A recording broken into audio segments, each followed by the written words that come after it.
In recent years, we've seen a plethora of, what should we call them? Pseudo-therapists, pseudo-psychologists diagnosing people who do not have a background in the field, if you will. Now, when I say this, what comes to mind is terms such as bipolar, and especially the overused diagnosis, narcissistic personality disorder. Now, if you know anything about this disorder, about 1% to 2% actually have it, right? Even though some would argue it could be a little higher because usually people with a true disorder may not be going to a therapist to be evaluated because they think that everyone else is the problem. But we'll save that for another day. Now, the difference between narcissistic personality disorder, NPD, and narcissistic traits lies in the severity, consistency, and impact on functioning and relationships. Here's a clear comparison. Now, narcissistic traits, these are the traits, not the full-blown diagnosis. These are personality characteristics that resemble narcissism. For example, arrogance, being pompous, right? Need for attention, being self-centered, lack of empathy, but do not meet the criteria for a mental health diagnosis. Common traits: inflated sense of importance, self-importance that is, need for admiration, difficulty accepting criticism. And even before I go on, a lot of us, let's just say us, because I put myself in there because I'm human. When you think about it, we all have some of this, right? Okay, so you see where I'm getting at. Okay, let me go on. Occasional lack of empathy. Frequency may appear situational or during certain life stages, including adolescence or after success. So this is, your adolescence is more egocentric anyway, because that is a normative stage of development. Egocentric, not really taking others' perspective into consideration over theirs. And again, after success. So after you have accomplished something, you may be a little bit more braggadocious, okay? Functioning. Generally maintaining healthy relationships. So this person usually maintains rather healthy relationships. They're usually self-aware and empathy, even if it's inconsistent. Okay, an example of this could be a boss who likes to be praised, but still values their teams and employees' input. Another example could be a person who seeks attention on social media, but can form and maintain, if you will, authentic friendships. Okay. Now let's go on to narcissistic personality disorder, which is NPD.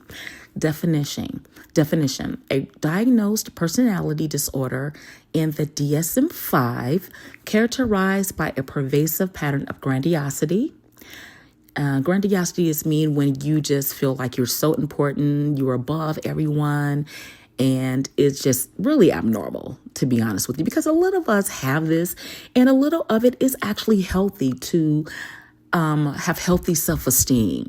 You will know the difference between somebody who's being grandiose and someone who just love themselves, okay? Need for admiration, lack of empathy, beginning in early adulthood. Now, the diagnostic criteria must meet at least, listen here, 5 out of 9. Number 1, grandiose, as I just stated, sense of self-importance. Number 2, preoccupation with fantasies of unlimited success or power. 3, believe they are special and can only associate it with high status people. 4, requires excessive admiration. 5, sense of entitlement. 6, exploitative in relationships, meaning they're users. They use people. They're only in relationships to see what they can get out of them. They lack the wherewithal to give. If you see a person who just always taking, and they can't give, could be a red flag. But of course, again, it has to be 5 out of 9 of these things, right? Excuse me. 7, lack of empathy. 8, Often envious of others or believes others are envious of them. 9, arrogant or haughty behavior. Now, let's talk about the frequency. Persistent and inflexible behavior across all settings. They're very inflexible. They're rigid. They don't want to hear anyone else's perspective. It's all about them. And this happens persistently. Okay. Functioning causes significant impairments in work, relationships, or emotional regulation. Okay, so they have a hard time self-regulating.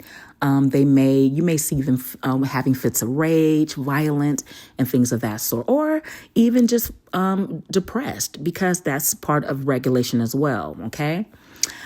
Examples: a person who manipulates others for personal gain without remorse, as I just stated, and someone who devalues others regularly to feel superior and cannot handle any form of criticism, even if it's constructive. So I wanted to just come on and just give a little bit of information regarding this, because I think a lot of society is, I just say, ill-informed. And we live in a culture where everyone wants to put a label on something, but we have to be very, very careful, especially if you don't have the proper credentials and degrees and licenses to be able to do this, because you can cause harm, right? And you don't want that happening to you. So definitely don't want to happen to other people, right? You don't want it happening for other people.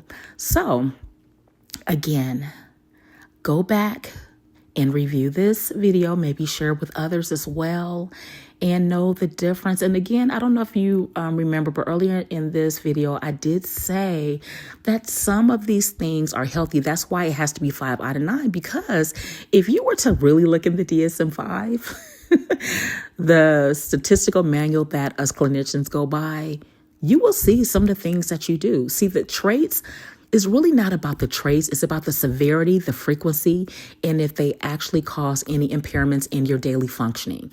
That's when we have a diagnosis. Does it impede on your daily life? Are you able to function normally? Okay, so that's what it's really about. Like I even tell people with anger. I tell my clients this all the time, because we live in a society where people almost believe that anger is not normal. I'm like, no, God gave us all these emotions for a reason. It's what you do with them. It's okay to express anger, right? It's okay to be angry. It's how you express it, what you do with it, okay?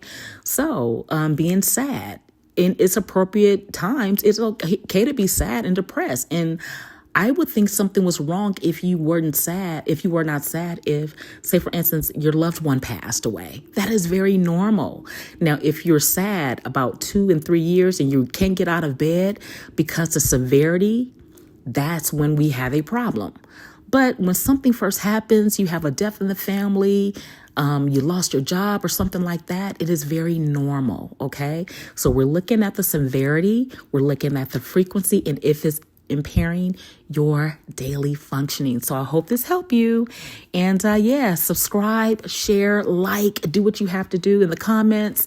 And have a blessed day.